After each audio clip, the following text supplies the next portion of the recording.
2026 the March 2026 program of the League of Women Voters Lunch and Learn. Just a few technicalities. Please mute your audio and turn off your video so we can focus on our speaker.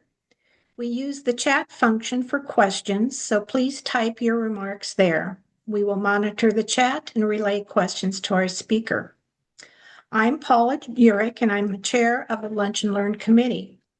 Our program today will spotlight the Respect Nebraska Voters Ballot Initiative. In case you didn't know, for over 100 years, the League of Women Voters, a nonpartisan political organization, has encouraged informed and active participation in government, worked to increase understanding of major public policy issues, and influence public policy through education and advocacy. Membership is open to all. For further information, you can go to lincolnleague.org. League of Women Voters, Lincoln-Lancaster is proudly nonpartisan, neither supporting nor opposing candidates or political parties at any level of government. Videos of previous Lunch and Learns are available on the League's website. We'll be starting our program here shortly, and Judy Cowley will introduce our speaker. Judy? Thank you, Paula. Can everybody hear me? I just got a little message that said my internet was unstable. Okay, terrific.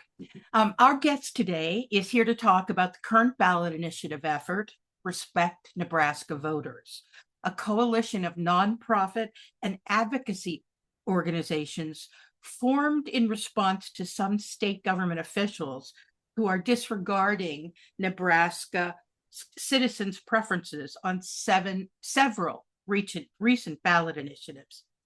Noel Tonniges, campaign organizer for Respect Nebraska Voters, is our speaker. Excuse me. Noel is a staff member at Nebraska Appleseed, where she has participated on 4 total ballot initiatives. Nebraska Appleseed, along with Heartland Workers Center and Voice for Children, are the original conveners of the Respect Nebraska Voters Coalition, of which the League of Women Voters of Nebraska is a partner. So welcome, Noel, and we look forward to hearing what you have to tell us. Awesome. Hi, everyone. Thanks for having me today. I'm super excited to be chatting with you all about Respect Nebraska Voters. I'll be introing a little bit of how we got here, talking in depth about what our initiative aims to do. And then I will take a little bit of time at the end of our call today to chat through ways to get involved and some specifics on participating in ballot initiatives. Again, at any point, if you have any questions, please drop them in the chat. I'm going to share my screen, so I won't be able to see the chat either. I know our co-facilitators today will be reading those questions out loud, but I'm happy to answer any and everything. So yeah, I'm going to go ahead and start sharing my screen. And y'all let me know. Yep, we do see. Yeah, we see it. See it? Perfect. Okay, awesome. Well, again, thank you all so much for letting me join you today. This is our Lunch and Learn. I'm going to give you a little bit of background on some of the work that Nebraska Appleseed, as well as our broader ballot initiative and Second House Coalition have worked on, starting in 2018, but even shortly before that. In 2018, this is a quick overview of some of the initiatives that we have worked on and some of the pushback that they have seen. But Nebraskans voted to expand Medicaid coverage to individuals under 65 whose incomes were at or below 138% of the federal poverty line. I'm sure some folks in this room either worked on or signed for Medicaid expansion, but this was during a pretty contentious fight at the federal level to expand Medicaid, and something that we're really proud of and have continued to stand behind and fight for even today as we see Medicaid cuts across the country. In 2020, Nebraskans voted to limit the annual interest charged for delayed deposit services, also known as payday lending, to 36%. This was pretty historic. Predatory payday lending has been something that has really plagued and harmed our low-income communities across the state for decades. And as these services ballooned, folks were seeing interest rates of like 300% and 400%. And it's just, it creates a hole that was never ending. I think I had the chance to sit down with a gentleman who works in some financial services last year with low income communities. And what he said is that we've seen almost all of these services leave the state completely. Almost none of them are still active. So that's a huge win for our communities. And then in 2022, Nebraskans voted to gradually increase the state's minimum wage to $15 an hour by 2026, as we see today, and continuously increasing with the rate of inflation. Unfortunately, this past legislative session, we did see rollbacks and cuts to this policy. So now that rate of increase is capped at 1.75% annually, but still really important that we continue to see wage growth across our state. And then most recently, we worked on Initiative 436, which was paid sick leave for Nebraskans, voted to give all workers across the state the ability to earn paid sick leave for every 30 hours worked. Depending on the size of the business, that then determined the amount of hours folks were eligible for. All of these are examples of direct democracy in action and folks taking action at the polls and making their voices heard. State lawmakers have an obligation to listen to us when we make these choices, and we're really proud of the work that we have seen Nebraskans take on. Unfortunately, making our voices heard at the ballot box has not been sufficient. We continuously see a trend of interference both in our state but also nationally. Some great examples, unfortunately, have been paid sick leave during the 2025 legislative session. Lawmakers cut nearly 140,000 workers out of the program, making it so that way they are not protected and no longer eligible for paid sick leave. In 2022, when we passed minimum wage, starting in 2023, there were fights in the legislature to roll back and limit these increases because these fights were not as successful as opposition lawmakers had hoped them to be. It wasn't until this spring in which we saw a final vote on a bill to cap that cost of living increase again at 1.75%. But again, undercutting what Nebraskans had voted for at the ballot box and something that was explicit in the original policy.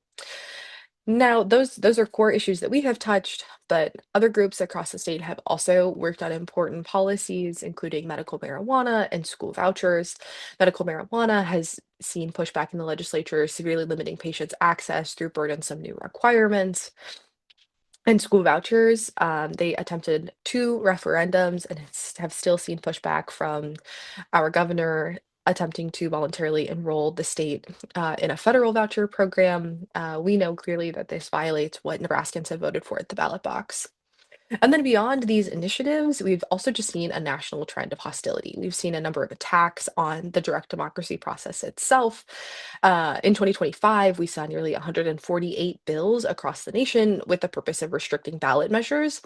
This is a little bit different from the targeting of individual policies and more so speaks to state lawmakers attempting to undercut democracy as a process and attempting to cut voters out of that process.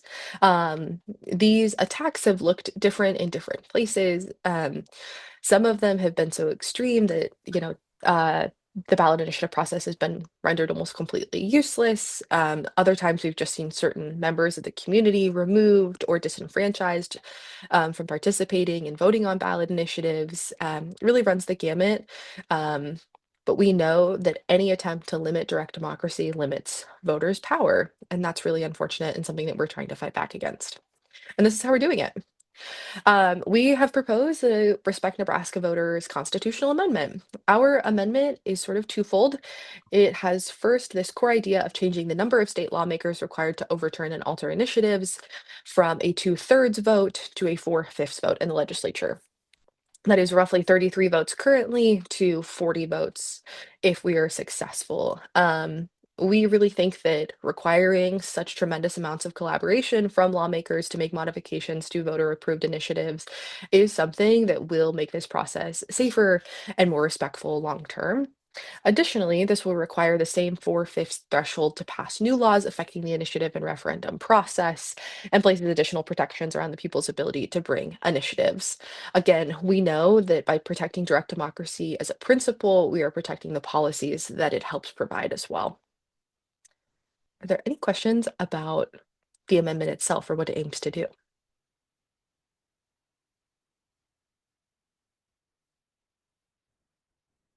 Awesome.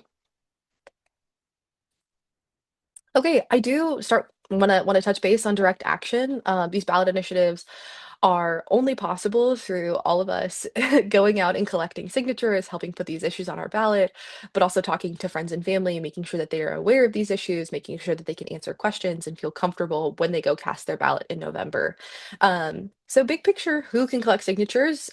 If anybody in this space has collected signatures before, you're probably familiar with this process, but in Nebraska, it just has to be anyone over the age of 18. You do not have to be a registered voter, nor do you have to hold residency here in Nebraska. Um, of course, we would encourage anyone working on a ballot initiative to register to vote if they are eligible, but that is not a requirement. Who can sign a petition? This does have a little bit more limitation, but anyone registered to vote here in Nebraska is eligible to sign a petition. We'll talk a little bit about eligibility requirements for voter registration, but I'm sure if you're familiar with the league, you're probably pretty familiar with who is eligible to register to vote here. Um, just some quick like do's and don'ts as you think about talking to friends and family. This is specific to circulating a petition, but I always think it's helpful to know that these things are these things are written into law. So they're not just sort of finicky yes ands from the campaign. We really need to follow these rules to make sure that we are circulating to the best of our ability. Big ideas, please use blue or black ink. Make sure that every single petition circulated corresponds with the different counties that signers are registered to vote in. Make sure that you read the object statement in bold out loud at the top of the petition every single time someone signs. We get a couple questions about this when folks start circulating. What if I have a group of 3 or 4 people around me? And I know for a fact that they've all heard me read that object statement out loud. Am I okay to just do it the one time? And we would encourage you to sign or to read it out loud for every single person who is signing, regardless of whether or not they've heard it before. Trust me, I know it gets frustrating to be on that fourth signer having read that object statement 4 times out loud to the group, but we really want to disavow any ambiguity that we're not following the rules and make sure that folks know exactly what they're signing. We want to make sure the signers are writing legibly as possible and filling out each and every box. If a signer makes a mistake, please have them cross it out, write their initials, and complete the next line. Make sure to carry the appropriate petition, especially for volunteers in this space. You're probably not going to run into this very often, but it is important to double check. I'll show our next slide kind of where to double check that information, but on occasion, a paid petition ends up in a volunteer stack, so just double check that. And then make sure that you always keep your petitions secure, keep them close to you, make sure that you know where they are at all times. Don't leave them unattended. This isn't a huge issue, but it's always a helpful reminder. And then do not also super important. Please do not let anybody pull out their purple gel pen and start signing the petition. That signature will not be considered valid, and they are pretty stingy. So don't leave your petition sheets unattended. Don't offer or give anything of value to a potential signer to get them to sign the petition. We talk about this a lot, but this is as simple as a campaign sticker or a bottle of water, saying that you'll offer anything in exchange for a signature is something that we never, ever want to create the illusion of. Of course, we're never paying people to sign a petition, but we certainly don't want to create the illusion that we are offering something as well. Okay, on our next slide, I will show what exactly I'm talking about here when I talk about our circulator affidavit. But this is the section of your petition that verifies you are who you say you are, you have circulated your petition, and you have sat down in front of a notary. Don't ever touch any part of this part of the petition until you are sitting down with that notary. Even just to put your name on there, we want to leave that entire thing blank. And then don't allow people to sign any name but their own. This is super important. There are limited exceptions here if we are ever assisting someone on a signature for some reason they're not able to sign for themselves. If folks have specific questions about that, I can answer that then. But on occasion you get someone who's like, oh, my husband's run to the restroom. He would be really supportive though. Can I just put his name down? And he needs to be there both to sign for himself, but also to make sure that he has heard that object statement out loud. And then we try not to allow folks to sign more than once. events. This doesn't happen all too often, but if someone's ever on the fence and leaning towards the idea that they've probably signed before, but who cares? I'll just sign it again. We want to dissuade people from doing that as well. And then we never want to allow people to use ditto marks or abbreviations for names, especially in greater Nebraska, where some of our towns and villages have longer names. I know in Grand Island, we get a lot of folks signing for GI. Always want to make sure that people have filled out Grand Island. In Scotts Bluff, we get a lot of folks writing down SB, make sure that they have filled out for Scotts Bluff. And then that includes their own names, even if someone predominantly goes by initials, someone goes by RJ or something, some version of that, we want to make sure that they have written down their full name as well. And this is what that petition looks like. If you have time and are, ready to get started, please, please, please join us, pick up a petition. The league has petitions. We also have a few office hours across the Omaha-Lincoln area. Our organizers are eager to meet you and do some handoffs, so please let us know how we can get them to you. But a few quick things to note here at the top. This is where we're filling out our county information.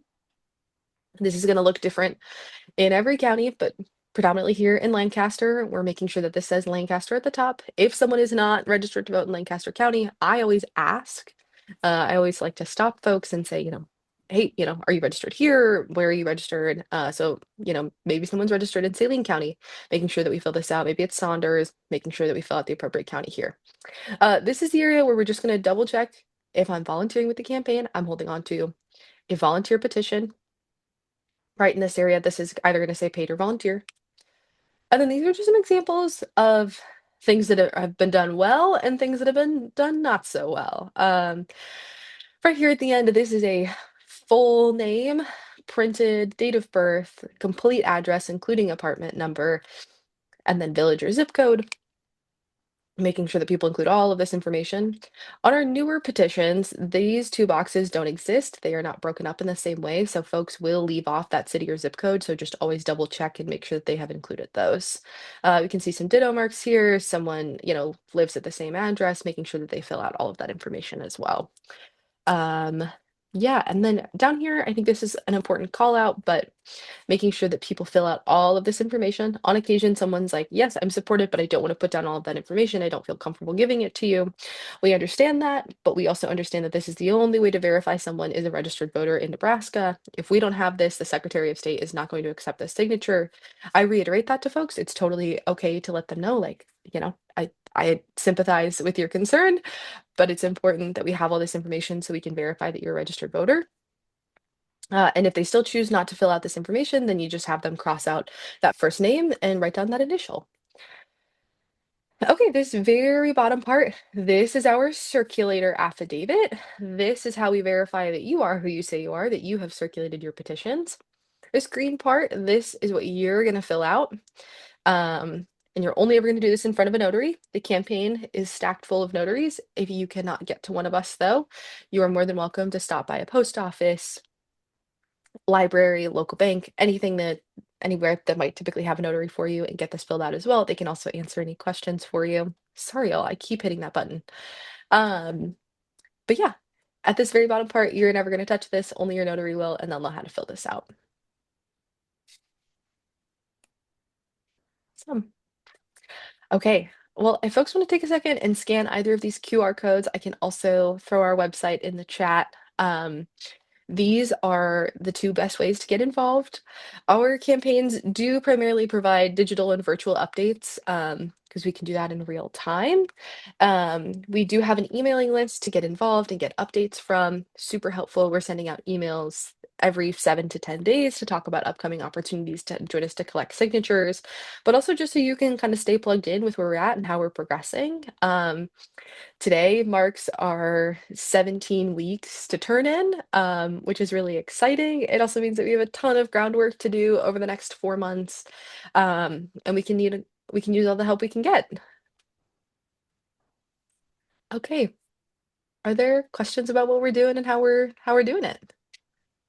There's one question in the chat, so I'll Yeah. read that one to you. This is Paula. Anyway, the question was, what legislation have you seen introduced this year that attempts to restrict our Nebraska ballot initiative? our ballot initiative process? If so, what has been introduced and are any progressing through the legislative process? Yeah, that is a great question. So this year, I don't necessarily want to compare it to years in the past, but we have seen a few bills that attempt to restrict direct democracy. We have opposed them because we think that direct democracy, excuse me, Nebraska Appleseed has opposed them because we think that direct democracy is something that should be accessible to all Nebraskans. The primary restrictions that we have seen are limiting folks with felony convictions from circulating petitions. If folks can think back to 2024, there's a big voting rights restoration push to remove the 2-year waiting period from folks who have felony convictions in Nebraska, so that way they could register to vote. So we see this as frankly regressive. We have already worked to restore voting rights, and direct democracy is an important part of voting rights. And so seeing legislation that reintroduces unnecessary burdens on folks who have felony convictions, especially as they re-enter, is something that is not helpful, nor does it address this sort of unfounded concern of fraud. We have also seen some similar legislation that attempts to bar anyone with a past fraud conviction from participating in ballot initiatives, um, primarily through circulating. Again, we see this as an unnecessary restriction. There is not widespread fraud in Nebraska's direct democracy system. We know that creating unnecessary limitations simply stops folks from participating in the system and allows lawmakers to ignore the will of the voters. Um, and then we've also seen some additional barriers that lawmakers would like to put around how ballot initiatives and their campaigns work, including some early legislation that I think was amended, but it was going to ask circulators to wear name tags that provided their full name and the campaign that they were working on, as well as some additional, I believe, some affidavits around folks who were circulating. And so a lot of this just in many ways creates a lot of burdens and makes it harder for campaigns themselves to operate, which then, if you see all of these burdens, a lot of these operational issues, it makes you less likely to participate in the system. It also makes these campaigns more expensive. It means hiring personnel who can help, address all these things. It means hiring additional lawyers who can step in and do composite overview of the campaign to make sure that we're compliant. So yeah. As for Judy's question here in the chat, I see how many signatures are needed to be collected to get the initiative to fall. Yeah, that's a good question. So across the state of Nebraska, constitutional amendments require roughly 130,000 signatures. So that's our number. That's our magic number, 130,000 signatures across the state. We have until July 2nd to find and turn in all of those signatures. So pretty big lift here. As for specific counties, we also have to qualify 38 counties across the state. And those are counties of our choosing. You qualify counties at the 5% threshold of registered voters in a given area. Obviously, the biggest county in the state is Douglas County. I think that 5% threshold is like just shy of 18,000 registered voters. To some of our smallest counties, who are out in the Sandhills, I think Hooker and Thomas require roughly 30 voters. So sort of run the gamut in terms of how many folks we're talking to. But we know also as a campaign, it's really important to have the voices of all Nebraskans included in this process. So yeah, we are working all over. We are taking road trips every single week to make sure that we talk to folks.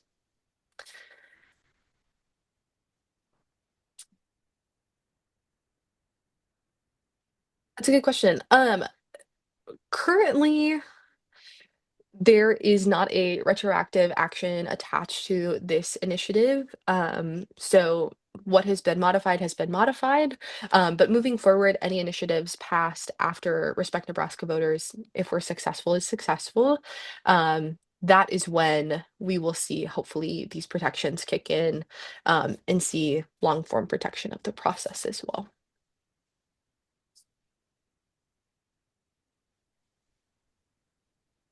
Encourage people to put their questions in the chat. We'll give you a couple of minutes to do so.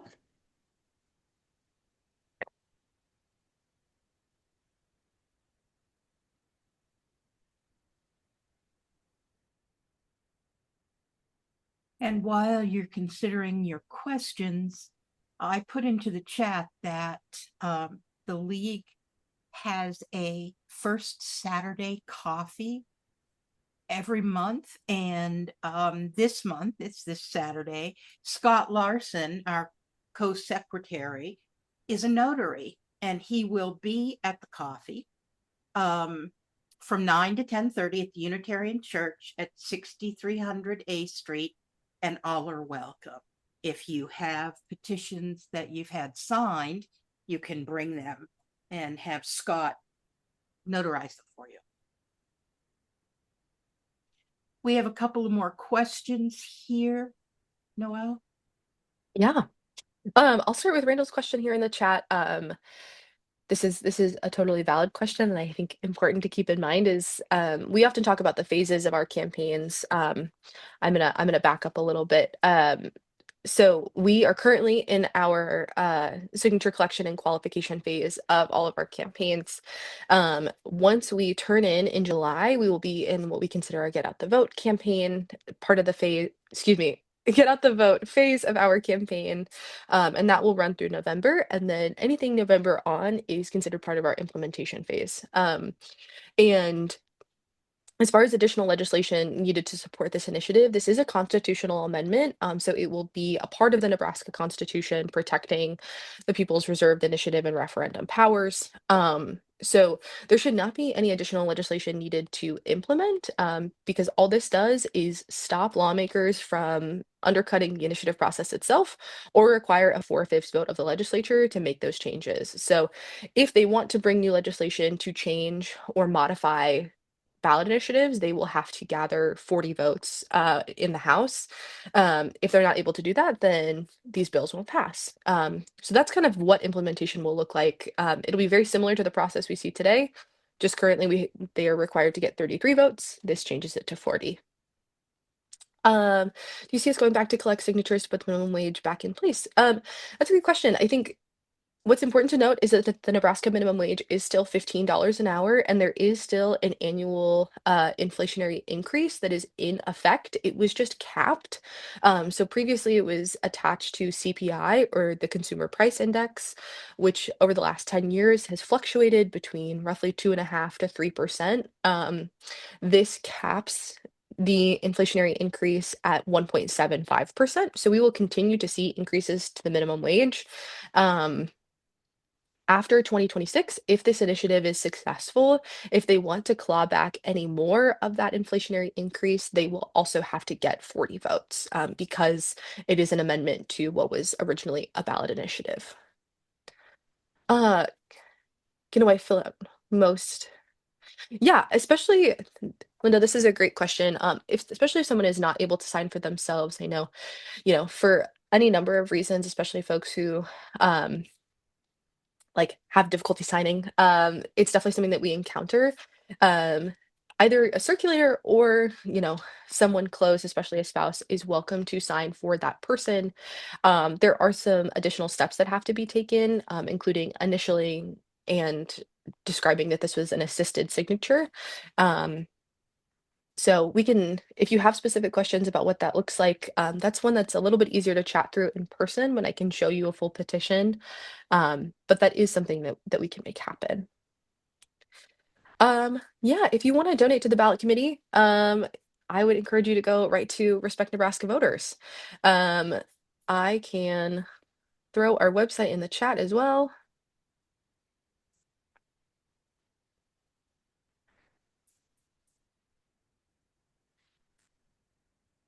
We would take anything we can get.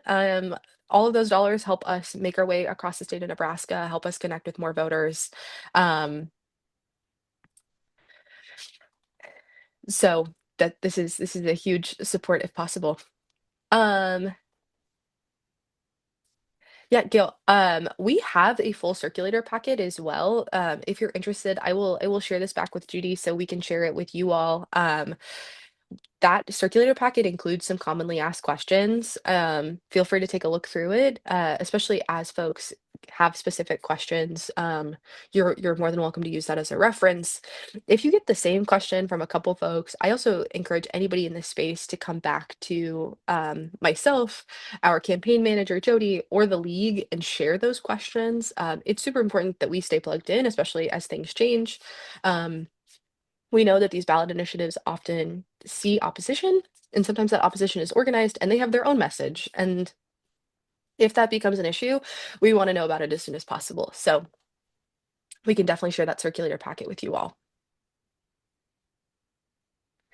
Well, Heather, thank you so much for your comment as well. Yeah, we're super excited, and I think we feel like this is really timely. We know that this is really important, and this is something that a lot of folks across our state are eager to see changed. We want to make sure that our lawmakers are listening to us, and when we cast our ballots, they should be respected.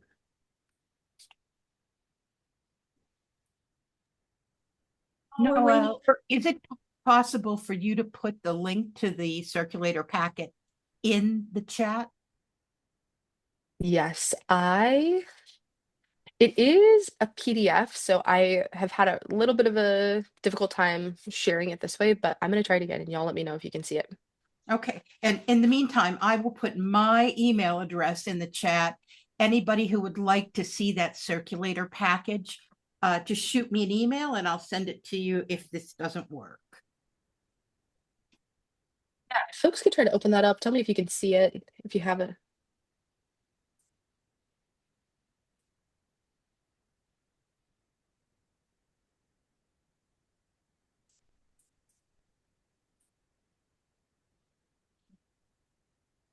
Noel, I could see it, Okay, but I'm awesome. on the Mac, so maybe that, Okay. And this is Jim Johnson. I can probably put it on the league website if that's okay, or would you just as soon not? Is that all right? Let me ask super quick. Okay, you but can. Yeah, that should Yeah. that should be totally fine. Okay. Either way, but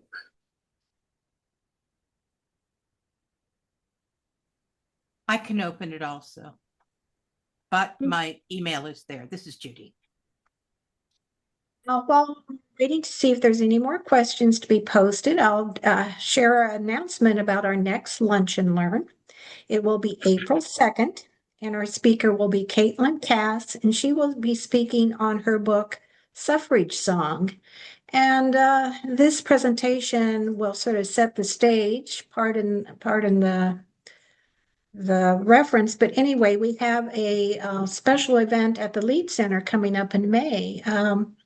Judy, could you just share a little bit about what to be looking for? you're muted, Judy. Excuse me. I said I would be delighted to share. The League of Women Voters of Lincoln-Lancaster County is a partner with the Lead Center in the roadshow production of a Broadway musical called SUFS. SUFS being an abbreviation for suffragists. And excuse me, the show SUFS won 2 Tony Awards, one for the story and one for the music. And they were both done by the same woman. And it's, from all accounts, just a marvelous, lovely, beautiful show. And we are partnering with the Lead Center. May 5th, Tuesday, May 5th, is the League of Women Voters Night at SUFS. The program is on from May 5th through May 10th, excuse me. And it is, if you purchase a prime seat from the Lead Center, you can get $10 to $12 off your ticket. And that's an exclusive deal for the league and anybody we offer it to. You can go to lincolnleague.org on our website. There is a flyer. You scroll down a little bit, and there's a QR code that you can shoot, or there are other directions for you to take advantage of that offer, which is good for any evening performance for adult tickets. So it's not good for matinees or for kids tickets, but it is good for any evening and the prime tickets. If anybody has any questions about that, please let me know. Thank you, Judy, for that update. We're looking forward to it. I'm just going to ask again if there's any more questions for Noel. Please add them to the chat.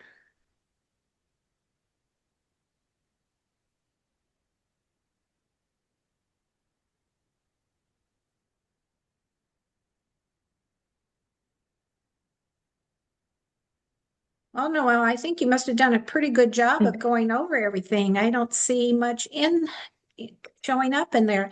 Are there Perfect. some closing comments or points to remember that you'd like to emphasize to our audience today? Yeah, I mean, I think first of all, I just want to say thank you to you all for letting me stop by and join you over this lunch hour. Always great to talk to folks. I know a lot of familiar faces in this room, a lot of new faces as well. So thank you so much for joining us. Yeah, the most important thing, I think, especially as it pertains to all these ballot initiatives, is just to get involved. Even if it's just to collect a couple signatures to talk to friends and family about the issue, it really goes a long way. It also helps familiarize these issues. Sometimes we tend to think of the things on our ballot as something that's really far away from us, but this is one way to take direct action and make sure the lawmakers know that we're listening and we're paying attention. So if you have more questions, please reach out, get involved. I am more than happy to sit down with anybody who wants to talk a little bit more in depth about the issue as well. So thank you all so much for letting me join you. I have two things. One, Barb asked, she came in late, and could you give a quick summary? Barb, I would really encourage you to get the circulator package, which will give you a good overview, and you can decide how you would like to get involved. And the second thing is, I was wondering if our president, Jean McGuire, would share why the League of Women Voters is a partner in this effort. Hmm. Oop. Mm. Mm. Those noises are being made by Jean McGuire, president. Sorry. Hi, y'all. Greetings from Tucson, Arizona. So the State League was the one that made the decision to become a part of this process because, we are the second house of the legislature, and we're all about voter access and the voter's voice being heard. And this just fell right into our position around, voting and voting access. So it did not take us long to jump on board with this initiative. So we're hoping everyone jumps in, signs the petition and circulates the petition so that we can get this on the ballot for the voters to decide. Thanks. Thanks, Jean.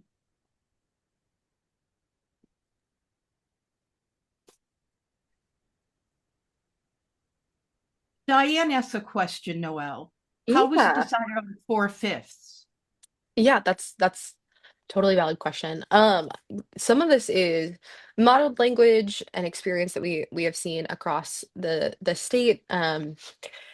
So the 4/5 was really landed on because we wanted to make sure that there was, buffer and room for the legislature to make, I think, reasonable adjustments and accommodations to ballot initiatives, especially as time progresses. We know that, the landscape changes, and that power definitely should still lie in the legislature. But we also wanted to make sure that there was really strong consensus and support that represented all Nebraskans' voices, which is how we landed on that 4/5 number. As far as the verbiage, we have a really incredible team of attorneys across the ACLU, Nebraska Appleseed, the Nebraska Civic Engagement Table, Civic Nebraska, Voices for Children, are just a really incredible, strong policy team that helped develop this specific verbiage.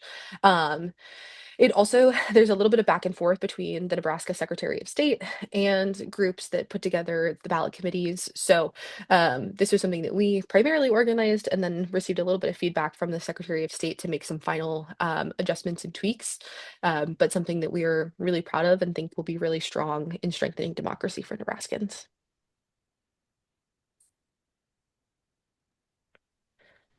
We might also mention that the league will be available to make presentations on ballot initiatives that will be on the fall general election ballot.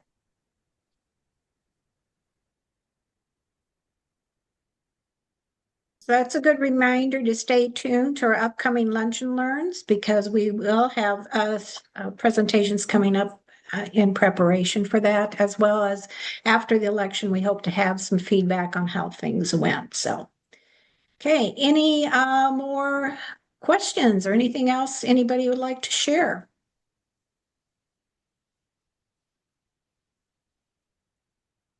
If Judy, Jean, if there isn't, do you think we should probably wrap up? Sounds good to me, Paula. Sounds good to me too. All right. Again, reminding you that April 2nd, we have a Lunch and Learn with Caitlin Cass.